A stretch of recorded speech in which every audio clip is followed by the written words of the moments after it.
महादेव्यै शिवायै सततं नमः नम प्रकृत्ये भद्रायै नेता प्रणता स्मृतां కలియుగంలో కలవు చండీ వినాయకు అంటే కలియుగంలో భూమి మీద ఇప్పుడు ప్రస్తుతం మానవులు కోరిన కోరికలు నెరవేర్చాలంటే చండీ అమ్మవారు వినాయకుడు మాత్రమే కోరిన కోరికలు నెరవేరుస్తారని ఇది పురాణ వాక్యం కలవు చండీ వినాయకం అనేది.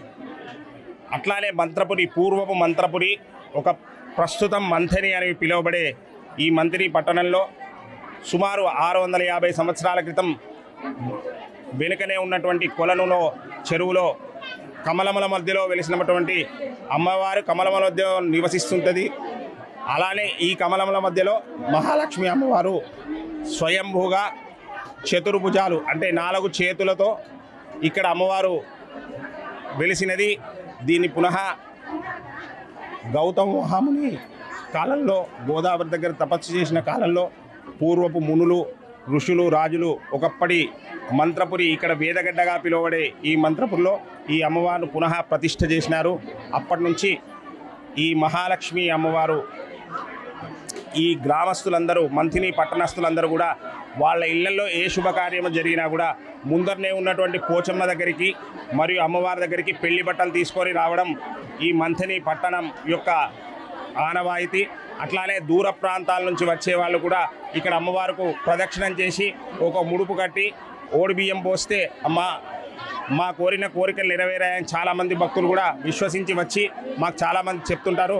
అట్లానే ప్రతి శ్రావణ మాసంలో వచ్చే పౌర్ణమి ముందు వచ్చే శుక్రవారము ఈరోజు వరలక్ష్మి శుక్రవారము ప్రతి సంవత్సరం ఒకసారి వస్తుంది. అది ఈరోజు వరలక్ష్మి శుక్రవారము. ఈరోజు ఉదయం 3 గంటలకు అమ్మవారు మూలమూర్తికి ఫలపంచామృత అభిషేకము, శ్రీచక్ర పూజ, అనంతరం సహస్రనామ త్రిశతినామ ఖడ్గనామ కుంకుమార్చన, తర్వాత 9 గంటల నుంచి సామూహిక కుంకుమార్చనలు, మధ్యాహ్నం 1 గంట వరకు, సాయంత్రం 5 గంటల నుంచి సువాసినులచే లలితా సహస్రనామ పారాయణము, సౌందర్యలహరి పారాయణము, రాత్రి 8 గంటలకు భజన, 9:30 గంటలకు పవలింపు సేవతో ఈ వరలక్ష్మి శుక్రవారం యొక్క పూజాది కార్యక్రమాలు ముగుస్తాయి.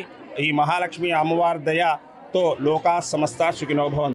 శ్రావణ మాసంలో పౌర్ణమికి ముందు వచ్చేటువంటి మరి శుక్రవారాన్ని వరలక్ష్మి శుక్రవారం అంటారు. వరలక్ష్మి శుక్రవారము చాలా శ్రేష్టమైనది. మహాలక్ష్మి వారికి శ్రావణ మాసం అంటేనే శుక్రవారం చాలా ప్రీతికరము.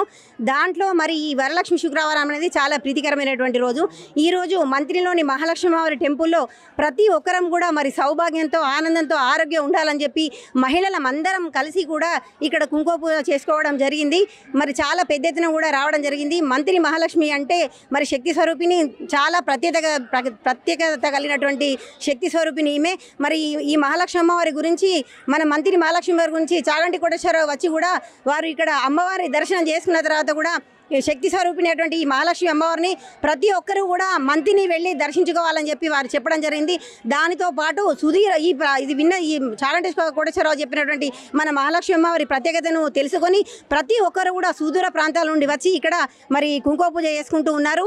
ఇక్కడ మరి లోకల్లో ఉన్న వాళ్ళే కాకుండా మరి ఈ మన మహాలక్ష్మి అమ్మవారి ప్రత్యేకతను తెలుసుకొని చాలా ప్రాంతాల నుండి దూర ప్రాంతాల నుండి వచ్చి కూడా ఈరోజు ఇక్కడ కుంకుమ పూజ చేసుకొని ప్రతి ఒక్కరు కూడా మరి అమ్మవారి అనుగ్రహానికి పాత్ర కావాలని చెప్పి కోరుకుంటున్నాను. మహాలక్ష్మి దేవాలయం మహిమాన్వితమైనది, మహాశక్తివంతమైనది. ఈ దేవాలయంలో ఓడిబియ్యం పోసి అమ్మవారిని ఏ కోరిక కోరుకున్నా కానీ నెరవేరుతుంది. మేము గత 10 సంవత్సరాల నుండి ఈ దేవాలయంకి వస్తున్నాము. చాలా మహిమగల అమ్మవారు. ఇండియా పాకిస్తాన్ తాజా అప్డేట్స్ కోసం డౌన్లోడ్ చేసుకోండి RTV లైవ్ యాప్.